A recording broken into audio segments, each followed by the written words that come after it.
Hello，大家好。最近我住这个地方天气都特别冷，然后还经常下雪，所以我很长时间想出去剪头发，一直都没有找到机会出去剪，所以现在头发稍微有点不受控制了。我这一期还是要继续讲我之前在日本那段旅程。那我上一期讲到我在上一期讲到啥我都忘了。那我上一期讲到我在玄武洞看到了很多各种各样的矿石，后来又到出师城记看了这个山明佑丰的城堡。虽然这个山明佑丰只是在战国是一个很小很小的角色，但是也让我了解了更多关于战国的一些故事什么的，我觉得还是挺有意思的。我在上一期视频的结尾也说到，我那天晚上对28号这一天在福知山的行程特别激动，因为我能知道更多关于本能寺的故事了。那我到底在那边知道了些什么样的故事呢？那这一期来给大家揭晓吧。12月28号这一天早上呢，我在福知山的酒店醒来，惊喜的发现外边居然下雪了。这说惊喜可能不太准确，说得上是很惊，但是喜的话没有那么喜，因为雪下大了，对我这种要步行10000步的旅行方式是有非常大的影响的。那这一天的第一个目的地就是福知山城，就是明智光秀的城堡。没错，就是本能寺这边的另外一个主角明智光秀，他的城堡在福知山，所以我上一期会说我到了福知山可以了解更多关于本能寺这边的故事。17年的时候，我在大阪城的时候读到过一些关于本能寺之变，为什么这个明智光秀会突然把织田信长给烧死的故事。这个具体的原因一直是个谜，没有人知道。就算是现在把明智光秀挖出来了也不管用，他也不能说话了。但是各种各样的猜测是一直有的，所以我这次在这个福知山城，我就想得到更多更靠谱的猜测。但是万万没想到的是，他们那天不开门，他们年底是休息的。而且不仅这个城堡不开，就是连售票处发那些信息的地方，那个信息也全部都收走了，所以我就只能在外边看看了。当然，从这个外观你们就可以看出来，这个城堡比昨天出师城记那个城堡要好看多了，要大很多。这个就看出来明智光秀跟这个山明佑丰完全不是一个等级的。这城堡虽然进不去，但是在外边还是可以绕着这个城堡走几圈看看的。于是我就绕着这个城堡从各种角度自拍，然后拍这个城堡。在这个过程当中呢，雪越下越大，我看也好像拍的差不多了，我就戴上帽子前往下一个目的地玉林神社。这个地方其实没有在我之前的计划当中，只是这个城堡看不成了，所以多出来一块时间，我就又现找了一个地方。这个神社在这福知山周边是挺有名的，不过因为下雪的关系，我没有特别仔细的看，简单的拜了一下就走到他们的接待处去了。神社一般都会有一个接待处，它就是给这些信徒祈福什么的。但是因为我日文不好，所以就是我从来没有去做这个事情，我只是在外边拜一下，然后最多买一个玉手就结束了。所以那次我走到接待处，实际上我是去躲雪去了，但刚好有一个工作人员走过来看到我就跟我打招呼，然后我就跟他闲聊了一会儿。等这个雪慢慢停了，我和神社的工作人员道了别，就出发前往下一站。其实当时我并不是很确定我下一站到底是什么地方。前一天的计划是要去一个鬼怪交流馆之类的地方，离这个福知山不远的地方有一座山叫做大江山。大江山是酒吞童子的山头，山头的对面有一座城叫鬼城，这鬼城是赤木童子的地盘。那实际上我对这两个鬼怪也没有特别深入的了解，只是知道这个酒吞童子好像是吃小孩的一个鬼怪。但经过和这个 JR 车站前面旅游介绍所的工作人员确认之后，那两个地方至少要从车站走40分钟的山路。看着外边的大雪，我稍微有点犹豫。那个时候摆在我面前有两个选择，一个是硬着头皮就坐车去大江山，反正去了再说，能玩就玩，不能玩就在车站周围找点东西玩，最次那我转头坐着车再回来。那另外一个选择是直接买张车票回大阪。但是依我对我自己的了解，如果我现在买张车票回大阪的话，我一定会把时间浪费在一些很没意思的事情上，就比如说抓娃娃。所以我还是决定硬着头皮就去大江山。于是我买了 JR 车票，就找了个咖啡馆，仔细的研究一下 JR 的时刻表跟从富士山回大阪的大巴的时刻表。昨天在出世城际那边已经体验到了，小地方的公共交通不是那么频繁，而且停运的相对比较早，所以如果大家要坐公共交通去一些比较偏僻的地方玩的话，最好计划好了哪一班车回来，要不然的话就是会很麻烦。像如果是我去了大江山那边，如果不能及时的回到富士山回大阪的话，那很可能就面临没有地方住，或者是住一晚上要好几万日元的困境。我在笔记本上记上了我的时间安排之后就上路了。这里要提到一件让我非常感到开心的事情，就是上了火车之后，列车员会在广播里面一遍一遍的重复报这班车的终点站是哪里，然后会途经哪一些站。其实我非常有把握，我坐这车是对的，但是他广播这几遍我一直都没有听到我要去那个站，所以就是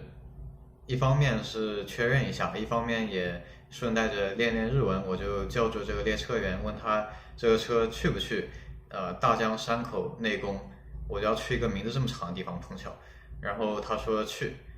在之后每一次他广播这个车经过哪些站的时候，他都会把我要去这个大江山口内宫这一站放在里面，而且到了到站的时候，他还专门跑过来告诉我说到站了，这个就让我感到特别开心。虽然是件非常小的事情，但就感觉这个列车员真的是对这个工作很用心。出了车站看到的满眼都是没有被人踩过的雪，然后还有一个观光中心，我走近了才发现这个观光中心根本就没有开，估计这种天气下这么大的雪，他也不会觉得有游客过来，所以他们也就不上班了。观光中心门口有一个像这样子蓝色的一个鬼像，一开始我觉得这是不是酒吞童子，因为在大江山的山口的，但隐约又觉得这酒吞童子可能是红皮肤的。我把他脚下的牌子上面雪给扫干净之后，发现是圆鬼。那我也不知道这圆鬼是谁，而且这名字这么大众也不好查，暂且就认定他是酒吞童子的一个手下吧，或者是当地的一个原创的漫画人物。比较诡异的是，在我把他头顶上的雪扫干净的那一刻，突然刮起了大风，差点把我的伞硬生生的从我手里面吹跑，还把马路对面树上的积雪全部吹下来，大片大片的雪砸在地上，发出非常低沉的声音，回荡在原本安静的山谷里面。你想象一下这个场景，在周围一个人都没有的情况下，是非常非常瘆人的。所以我拍完照之后赶紧走了，就怕触动到什么鬼怪。从这个大江山口内宫车站走到这个鬼怪交流馆要走40分钟的山路，而且是天好的情况下走40分钟，所以我看冒着这个大雪，我好像走过去是非常不明智的选择。而且我还不能保证它是开门的，因为当时在旅游介绍所的时候，那些人极度不推荐我过去，就是他们没有明说是你不可以过去，但是反正就是他们极度的是不推荐过去，然后他们也坚持不给我打电话确认。再加上这个山脚下既没有信号也没有人，而且在我跟圆鬼合影的时候也没有看到解放车经过，所以要是跑到山里面迷路了，我估计就走不出来了。所以我就改变目标，去离车站300米左右的一个原伊势神宫看看。其实我在来之前完全没有注意到这个地方，就是下了车之后发现车站边上原来就有一个神社。这300米的路花了比我想象中更长的时间，一方面是这个雪地不好走，另一方面满眼看不见一个人，心里还是有点慌，而且当中还有一条小河，我站在这个小河边上怎么也看不出来眼前这个到底是个桥还是就是一滩雪。现在回想起来当然觉得很奇怪，怎么可能看不出来这桥还是雪，还能看不出来吗？但是当时真的是完全分辨不出来，而且不敢冒这个险，因为这个河大概是3-4米深，而且河水浅的就是石头都露在外边了，所以我掉下去不仅会湿了裤子，还会摔在石头上，而且爬还不好爬出来，这边又没有车经过，我要求救还不好求救，所以我就在那个桥边上站了好久都没有过去。当然最后我是发现那个桥不管它是个桥还是一滩雪，那不是正确的路，还好是没有过去。走到这个神社的参道入口的时候，总算是遇到一个扫雪的大叔，试图跟他交流了一下，但是没能成功，就是我说的他一句也听不懂，然后他就说了一句请上，然后我就说了一句谢谢，然后我就走了。走进神社又是固定的流程，洗手漱口，然后再洗手，头前摇铃2拜，拍手再拜，然后最后默念一些东西。只是这次默念在原本我要念的内容的基础上，我又加上了一句请让我安全的回到大阪。可见当时心里面确实挺慌的，就怕困在这个雪山里面走不出去了。拜完之后，我去找了个卖福袋的工作人员聊天。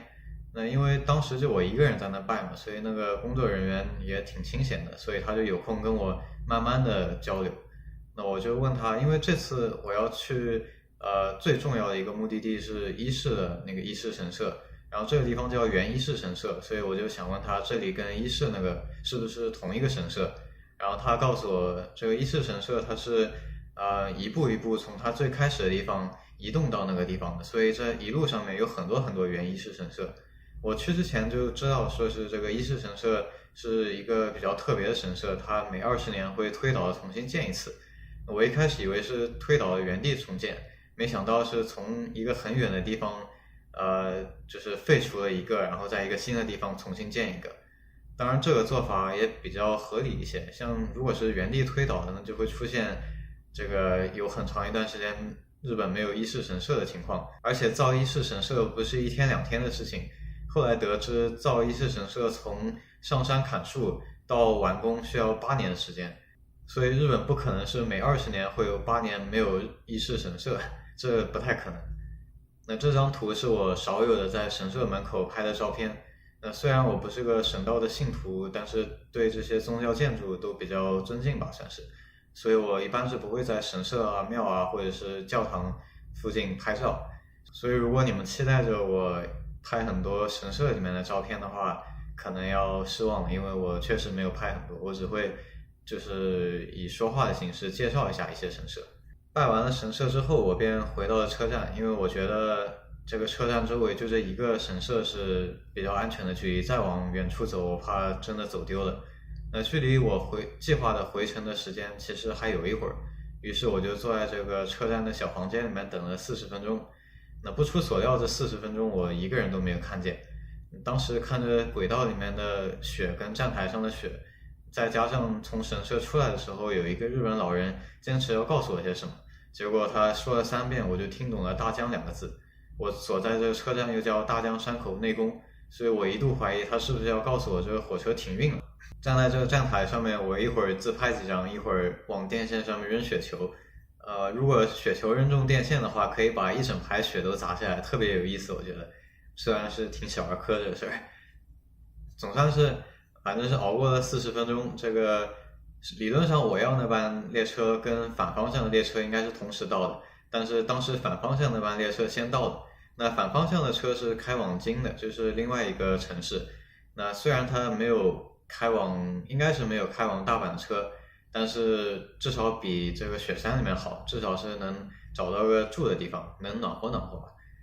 所以我就一边等着我要的那班车，一边看着反方向那班车。如果反方向那班车要开走之前，我这班车还没来的话，我就上反方向那班车。反正不管去哪，我就不能待在这个雪山里面。当时看天气预报说是要连着下3天的雪，这3天的雪把我冻死是绰绰有余的，所以不管去哪，反正不能待在这里。幸运的是，我要那班车最后迟到了2分钟还是到了，我就不用说这2分钟是有多难熬了。但踏上火车这一瞬间，我终于感觉是又安全了。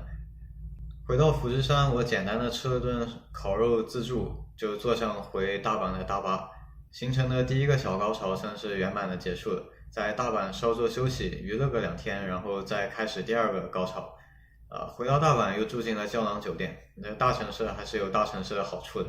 从看景点的角度上来说，可能那一天收获不大，因为这个富士山城也没能进去看，鬼怪交流馆最后也没能到。但是从探险的角度上来说，那天非常的刺激。当时要是问我，就是当天晚上问我的话，我肯定会说再也不做这种稍微不太安全的事情了。但是如果现在要我说的话，我就觉得 why not， 偶尔让这个大脑飞速旋转一下，让这个心跳加速一下，也是挺好的一件事情。当时在车站等车的时候，我脑海里面闪过了各种各样的场景，就是如果这个车不来了，我能不能在这个小的车站休息室里面这些椅子上躺平，我要求救的话，我去哪里能求救到？那这也是一种比较特别的体验。当然，我说这个不安全也是有限度的。如果我当时是硬着头皮在没有导航的情况下走山路，那就是比较傻。但是就是往平常认为安全的圈子里面往外走一小步，做一些平常不会做的事情，那这不就是旅行的意义吗？所以今天的内容就是这些，可能没有给大家介绍太多的景点，只是给大家讲了一下我当时我觉得比较探险的一个经历吧。但是我觉得还挺有意思的这段经历。如果当时就是决定坐着车直接回大阪的话，那也就没有这段故事可以给大家讲。所以今天内容就是这些。如果你喜欢的话，欢迎点赞、评论跟关注。谢谢大家，拜拜。